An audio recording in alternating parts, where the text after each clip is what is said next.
I'm John Bishop, and you're watching the Redmen TV. Terrifyingly badly. Well, first question in a more sensible vein, gents. Adam Bergazo says, how long do you think until we can realistically contend for the title again? Sean?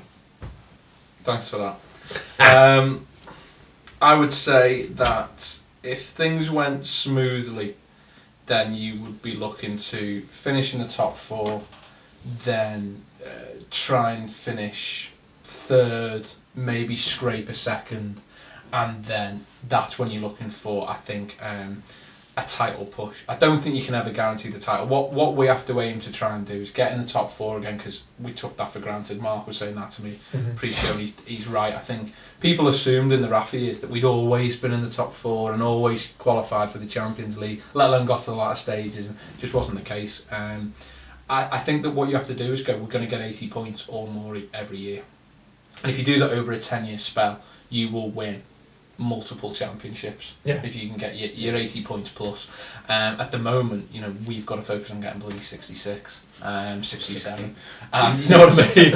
But if we, my answer is, if we get in the top 4, then potentially we could be a further 2 years away if we do things right from a challenge. 3 to 4 years from the title, what you're saying? I think the problem with these things is you look at. Do you know what though?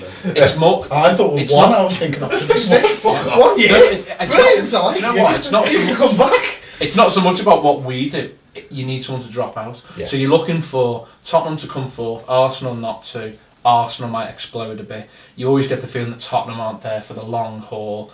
Chelsea could do anything. They could finish top, they could finish 5th. You just never know with them year to year.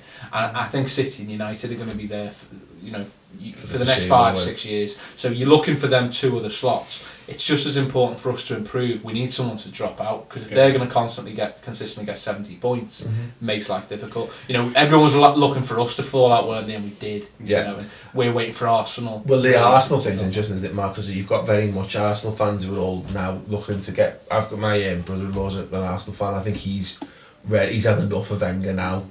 But we're living proof that. The grass isn't always greener, and it's very hard sometimes. Once you're out of the top 4, it's very difficult to get back in there. Yeah, no, it is, absolutely. I think, in terms of us, I think it's probably 5 or 6 years off.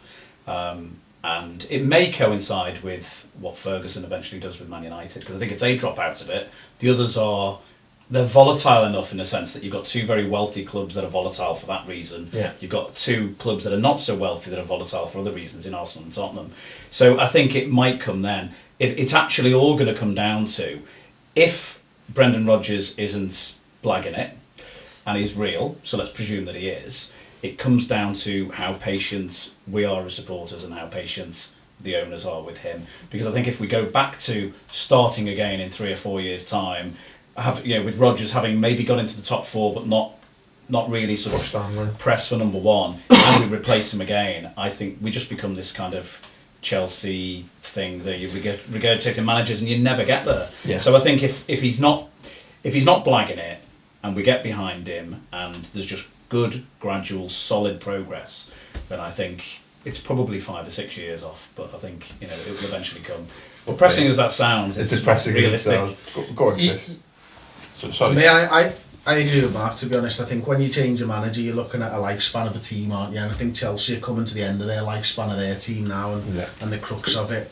I think if you back Rodgers and as Mark says, if you follow him through, I think it's 4 years. By year 3 or 4, if we're not looking at Champions League places, I'd be worried. But I think then it's another 2 before you realistically bridge that next gap. Because there is a clear gap between 4th and 1st, isn't there? So I think going back to what Sean was saying there, you've got to get into 4th place, solidify 4th place, and then use that as a landing pad to push on to bigger things. But it's been 23 years without a title.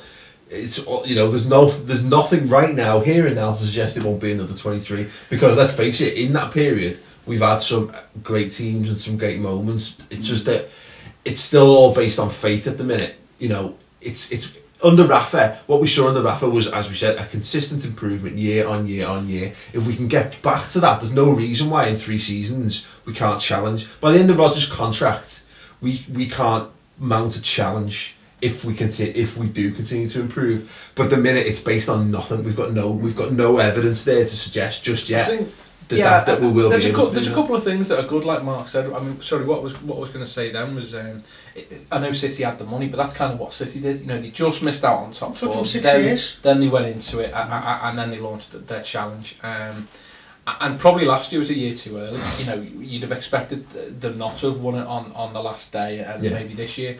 In terms of us, you're looking at with Rodgers doing exactly what you said there. If he can build that with Sturridge and Suarez and keep them, with the way the Premier League is getting poorer, and as Mark says, depending on what Ferguson does with Manchester United, are any of the other sides really that great? I know Chelsea and City have got the money. You yet to see how financial fair play is going to be implemented, if at all. But you're looking at the other clubs being volatile. I don't think you've got to be as good now as maybe you did 4 or 5 years ago. Well, there's the notion that we finish second any other season, we'd have won the title with the points total. If you've got Sturridge and Suarez fit for a season and the kind of form we've got now, there's no reason why that can't be a challenge for fourth. You know, you've got a decent setup and organisation around the rest. Sean's right though. I mean, Rafa had a different challenge in a way because he was managing that final part of the old Americans going out and trying to manage the finances and all the problems that that brought. But in a way, when we got to that 86 points, if he'd have gone into the next season just thinking 80, 80, 80, then actually I do think, if we could have kept hold of some of the players, that's probably the way to do it. I think that could have been the problem with the season after, though. We lost how many games in the first 3? Was it 2 games in the first 3? We lost more in the first 5. Gerrard came out and said we only lost 3 last year. We've fucked it already. Yeah. And there was too much in the summer. There was as you said, the boardroom battles. There was essentially £30 million vanished from the transfer kitty over the summer. That would have meant we should have been we should have been sorted. Do you know what I mean? That's it. Basically, the same thing happened in 2002, in that you lose 2 players that were almost irreplaceable, and for different reasons they were important. We lost McAllister and Littman, and for very different reasons. There's that aura of class on the training ground, and at key points you can use them. Much more McAllister maybe than Littman, but you've got Anelka as well that we then don't sign. And you then bring players in where the lads in training, they're not soft. The likes of Gerrard aren't stupid. They'll know on the training ground that they ain't great. And you've got that same situation there where we lose Alonso, we lose Arbeloa, we lose Hippier, and they were 3 massive players for us, massive characters, big personalities. And then you've got the players in Switzerland going, who are we bringing in? And they're like, we're trying to get you better, bitch, we're going to do a deal for Silva. They're not stupid. They then see you scraping around doing a £4 million deal for Aquilani, but trying to dress it up as a big 20 million deal. It's very similar. Yeah, when you sign the Sotirios Kyriakos as a stopgap, so basically, in answer to your question, Adam, fucking ages. Aidan Mann said.